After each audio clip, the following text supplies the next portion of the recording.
राजा परीक्षित ने पूछा, गुरुदेव यशोदा और नंद बाबा ने तो कोई अवश्य ही कोई पुण्य कार्य किया होगा, तब भगवान जैसे पुत्र को प्राप्त किया। सुखदेव जी कहते हैं, राजन ये पूर्व जन्म में द्रोण और धरा नाम के वसु थे।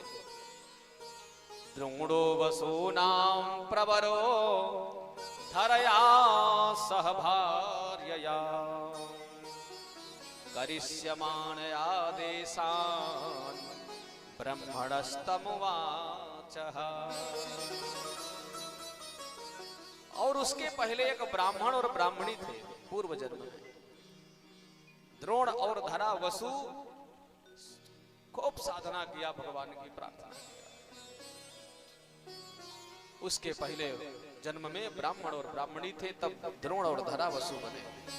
तो ये 3 जन्मों से भगवान की साधना में अनवरत लगे हुए थे।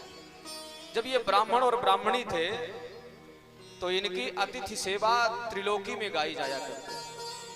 तीनों लोकों में इनकी अतिथि सेवा का गुणगान हुआ करता था।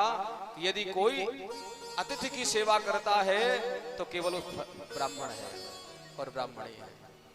तो एक बार भगवान नारायण ने परीक्षा लिया इनकी, ब्राह्मण और ब्राह्मणी की, कि देखते हैं कितने बड़े अतिथि सेवा करने वाले हैं। घर में कुछ नहीं होता था, भिक्षा मांग करके जीवन यापन हुआ करता था। एक दिन भगवान भोलेनाथ को वृद्धावस्था में अपना पिता बना करके नारायण कंधे में ले लिया और ले जा करके इनके द्वार पर पधारे और भिक्षा मांगी कि मैया हमें कुछ भिक्षा दे दो। मेरे वृद्ध पिताजी हैं और इनका स्वास्थ्य ठीक नहीं, इनको औषधि देना है, इनको भूख लगी है, कुछ भोजन के लिए दो। उस समय उस ब्राह्मणी के घर में एक दाना भी नहीं था घर में। ब्राह्मण देवता बाहर गए हुए थे कुछ भिक्षा मांगने के लिए। और ब्राह्मणी ने कहा, महाराज थोड़ी देर रुक जाइए, हमारे पतिदेव अभी गए हैं भिक्षा मांगने के लिए, अभी वापस आते हैं तो मैं अच्छे से अपने हाथों से बना करके आपके पिताजी को भोजन कराऊंगा, खूब सेवा करूंगी। भगवान ने कहा, देवी हमारे पास ज्यादा समय नहीं है क्योंकि इनको औषधि देना है, ये बीमार हैं। यदि आप न दे सको तो ठीक ठाक बता दो, मैं वापस चला जाऊं, दूसरा घर देख लूंगा। ब्राह्मणी ने सोचा, आज तक मेरे स्वामी की जो अतिथि सेवा है ये सब तीनों लोकों में गाई जाती है। कोई भी याचक, कोई भी अतिथि आज तक हमारे द्वार से कभी खाली नहीं गया है।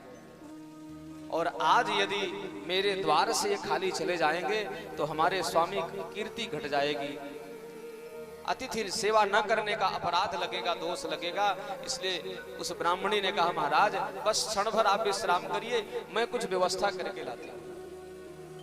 तो एक वैश्य के यहाँ गई, व्यापार करने वाले बनिया के यहाँ दुकान में, और माताजी ने जाकर के कहा कि हमें कुछ वस्तु चाहिए, सामग्री दे दीजिए आप, मेरे घर में अतिथि आए हैं, मैं उनका सम्मान करूंगी, उनको भोजन पवाऊंगी, और मेरे पतिदेव जैसे आ जाएंगे मैं आपको उसका मूल्य दे दूंगी।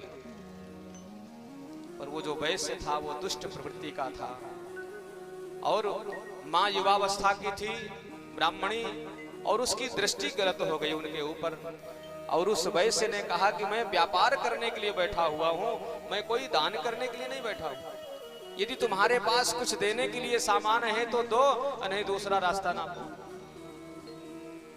समझ गई भाव ब्राह्मणी उस वैश्य के भाव भंगिमा से, और उसके पास एक बड़ा सा चाकू वस्त्र रखा हुआ था कुछ संभालने वाला, उसको लेकर के अपने दोनों स्तनों को काट करके सीधे उस वैश्य के हाथ में फेंक दिया कि लो इसको रख लो और मुझे सामान दे दो, क्योंकि मुझे ब्राह्मण की सेवा करना है, मेरे अतिथि आए हैं। सामान लिया, वो अचंभित हो गया देख करके कि ये क्या किया इसने। रक्त निकलने लगा पूरे शरीर से, जैसे जैसे घर पहुंचने लगी पूरे शरीर का रक्त बह गया। और घर आते आते वो सामान कि आपकी अतिथि सेवा कैसी है। अरे माँ, आपने हमारे लिए इतना बड़ा त्याग किया है, इसलिए इन स्तनों को दुग्ध पान करने के लिए मैं आपके यहाँ पुत्र के रूप में आऊंगा। वही ब्राह्मण और ब्राह्मणी दूसरे जन्म में द्रोण और धरा नाम के वसु हुए, साधना करते रहे। भगवान तीसरे जन्म में जाकर के उन्हें पुत्र के रूप में प्राप्त हुए हैं।